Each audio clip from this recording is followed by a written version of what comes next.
Hello everyone, welcome back to Professor Blade's Card Emporium, and today we are going to have another Elestrals video, and we are going to go over the Centaurbor Starter Deck, which I have right here, and I'm going to go over some edits that I personally would make to it, and one I've already made to it due to needing cards for a deck I will later do a deck tech over. But we'll go ahead and we'll go through the card list and how the cards interact with each other, as well as the Spirit deck. And then I will do some recommendations that I personally would do, and I'll wonder what you guys think of it, and let me know in the comments below. So we'll go ahead and go over it. Of course, it's the Centaurbor Starter Deck, so it comes with Centaurbor, which is a 3 enchant Elestral. You can disenchant one from Centaurbor to destroy target card as long as Folio Forest is enchanted. Centaurbor cannot be targeted by invoke runes. All of the ace cards of the starter decks are very strong. They're definitely more casual play from what I'm understanding right now. I haven't got a chance to play much against other players aside with the starter decks, but we'll go ahead and keep going down the list. We have Centaurbor. When Centaurbor is empowered by an artifact and destroys Celestial, you may Nexus spirits from that artifact to Centaurbor to special ascend into Centaurbor. The entire deck wants to just get Centaurbor out, and the deck runs 2 of them.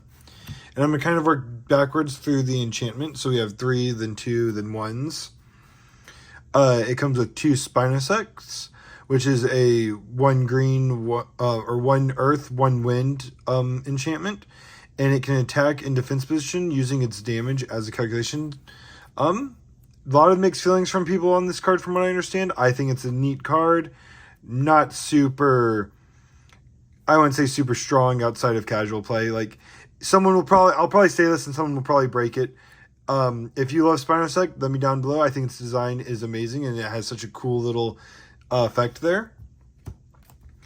And we're going to get down to our one Spirit Enchanted cards, which we have Equilinks, which allows you to Nexus up to 2, which you can target and destroy target rune, or a rune, I guess. I would assume it targets. Which it comes with 2 Equilinkses. It comes with a Rummagem, which you can normal cast Rummagem. You can search your deck for an Elestral with enchantment cost 1 earth and add it to your hand. A very good tutor. I personally run it in a few decks. It comes with 2 Tectauruses, which, again, I personally really enjoy Tectaurus. If those who keep up to date with Elestrals. And for first edition, it will have a Stellar, and that's going to as of right now, that is my hunt. I would love to get a Stellar Tectaurus. It is a 1 enchant Earth for, gets 1 for each enchanting Earth Spirit on the battlefield, which can be very powerful. We have Sprouter, which is a 1 enchant. When you normal cast it, you can search your deck for an artifact. A very good versatile card for tutoring for any form of artifact. And of course, it wants to play on that to then get to Centaurbor. We have Boombat, which is a 1 Thunder Spirit enchant, which, again, I apologize for mixing up yellow color. I play other card games that based only on color, so I'm still getting used to that. You can disenchant 1 Thunder Spirit from Boombat in order to destroy target opponent Elestral. A very good removal. We have 2 P-Gusts, which when P-Gust receives 1 or more Wind Spirit, you may destroy target and destroy a rune. English hard. Next, we have Arrow Mirror, which this deck runs 2. It is a 1 enchant Wind Spirits as well. When you ascend Arrow Mirror, you may cast an artifact empowering it as an artifact, empowering the ascended, the ascension with the effect the empowered Elestral cannot be targeted or destroyed by opponent's Elestral effects. So a little protection there. Next, we have Spy Nymph, that when it is destroyed by value, you may cast it as an artifact, empowering the Elestral that destroyed it, changing its attack to 0. It comes with Draft Flora, which is one of my personal favorite cards in the deck. It's a 1 Earth and Spirit enchant. When you normal cast Draft Flora, you can return an Elestral with enchantment cost 1 Earth from the Underworld to your hand. So it just allows you to rotate cards through your deck. And that's all of the Elestrals that the starter deck comes with. It comes with 2 Folio Forests, which when you Elestrals get a +1 and +1/+1 for each Earth enchanting them. It comes with 2 Demeters, which is our Divine Rune for this one, which when you cast Demeter, you may enchant up to 3 more Earth Spirits to it, which it is getting an errata to make more sense for those who are confused by the wording. It can be found if you join the Elestrals Discord, which I personally am chat there from time to time. Great community.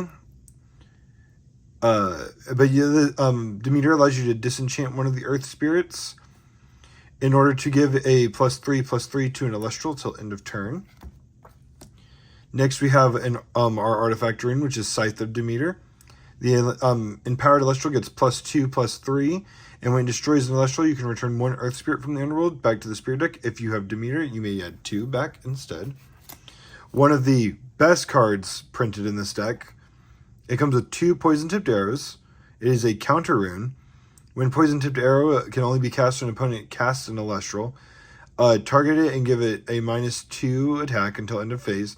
And during that end phase, you can expend spirits equal to the enchantment cost to destroy it. So it's good removal right away. We have our Invoke Runes, which we have 2 Tornadoes, which for some reason are not next to each other. You may target an opponent's rune and return it to the hand. It's a nice little bounce Invoke Rune. We have Circle of the Sky, which is one of my personal favorite Invoke Runes. I just really like Nexusing. It allows you to Nexus up to 2. If you do, you may draw a card. And what Nexusing does is it allows you to move spirits from one thing on the battlefield to another. Whenever I do some actual gameplay, I should be able to explain it a little bit better. But potentially you can just move spirits from certain Elestrals or runes to another one. It comes with 2 Nectar of the Gods, or Nog. It's 2 spirits, draw 2 cards. Super good early game. It comes with an Ambrosia, which one of the best cards in the game. 1 spirit to recover 3. It comes with 2 Earthquakes, which is target and destroy Elestral. A great removal. And it comes with 1 Thunderstorm, target and destroy a rune. And that's what the base deck comes with. It wants to rely on a lot of just getting your board built, enchanting them, and powering them up using Demeter, powering Tectorus up himself, moving spirits around with Equal Links. Kind of just giving some good control to the board where you can have removal to eventually get Centaurbor out and just start wrecking. And with this, I'm going to talk about some of the cards that I would edit out. Like, for example, I would personally probably leave the Giraffe Flora in. Just, I need them for another deck. So I actually subbed them in for 2 Clovies, which this is Clovey. When Clovey receives a spirit, you may draw a card. So not quite as good as Recovery, but it's a good, just a good universal card to get some extra card draw. Some other cards I would recommend, like I personally would take out, is I would drop the 2 Spinosex. And instead I would add back cards that are more versatile.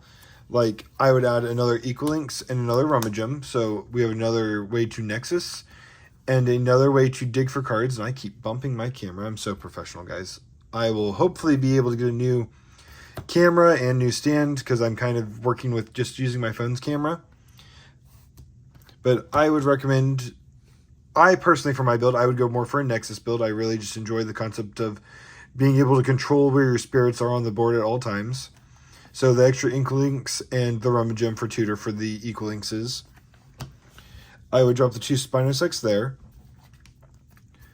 I would also I would drop 1 of the Tornadoes, which are in here somewhere. I would drop 1 Tornado because it's kind of very situational. You never know how many decks you're going to be coming across. And I personally would add another Circle of the Sky.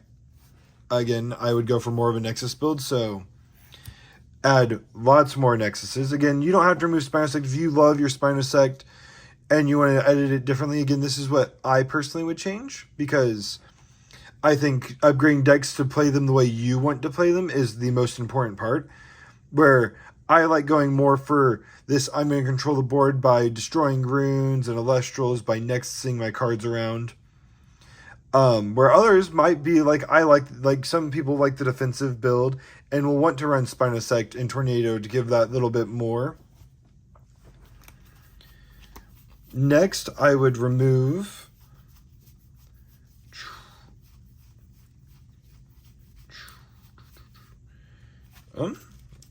for the next few, it's kind of a little bit harder for me to pick. I would probably honestly drop one Arrowmare and one Spinimp, because again, I'm moving more away from the equipment, but still keeping a little bit in while adding to it. And I would add another Demeter. Again, an extra Demeter is more for nexusing and just being able to buff your Elestrals whenever you need them. So I would drop probably just any other one of the cards that I don't think does as much with the changes I've already made. And then I would also add a Necklace of Harmonia as just another card that is an equipment. So when you're running 3 Sprouters and you're only running 2 Scythes, you could add another Scythe over. I just chose Necklace because it adds a little bit more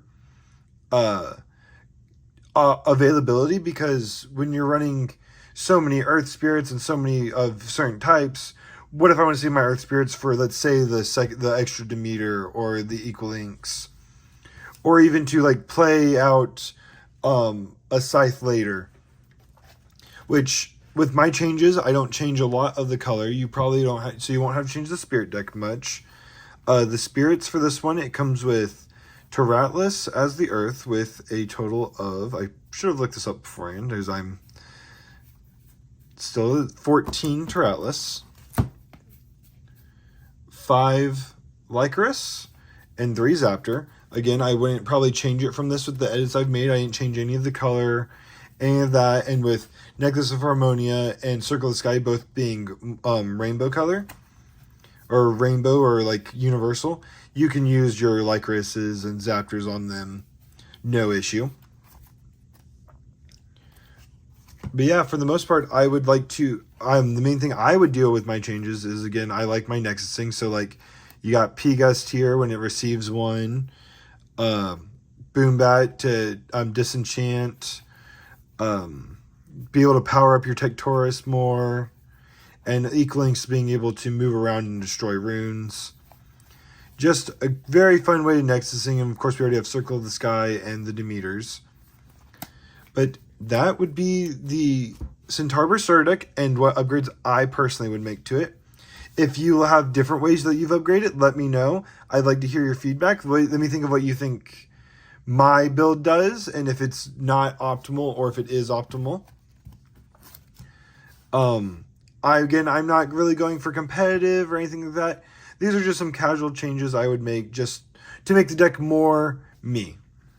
So let me know down in the comments below what changes you would make, what your opinion on the Centaurbor one starter deck is, what your favorite starter deck is if you got some. And I'm hoping that when first edition comes out, we see more people and more players wanting to play. And if you're in the Discord, maybe hit me up. I might be free for some games. And I'll see you all in the next one. Bye.